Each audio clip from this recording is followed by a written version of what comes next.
अस्सलाम वालेकुम जी दोस्तों, की हाल है। ए जी मुन्ना भाईजान अज आए मेरे कोल ते बहुत ही अच्छी वीडियो बना देन ते प्यारी वीडियो बना देन ते इहदे फॉलोवर बड़े घट हैं।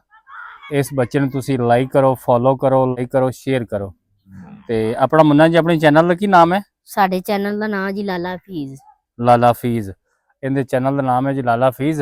मुन्ना जी एक दिन तुसीं बहुत उत्ते जाओगे, तुसीं ना एक दिन इंशाल्लाह मेहनत करो, एक दिन तुसीं इंज उत्ते जाओगे, इंज उत्ते जाओगे, इंज बड़े लोग आएंगे तुहाडे कोल, बड़े लोग वीडियो टिकटॉक बनाने वास्ते, बड़े हैं। मुन्ना कित्थे गया? लाला मैं आवे उता अतन मैं वैसे उत्ते गया सी, तू उत्ते जाएगा, तू कद उत्ते चढ़ गए?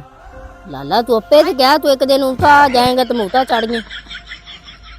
और तेनू ये उत्ते नहीं कहा सी यार, की हो गई? तेनू कहा सी वैसे उत्ते जाएगा तरक्की करेगा।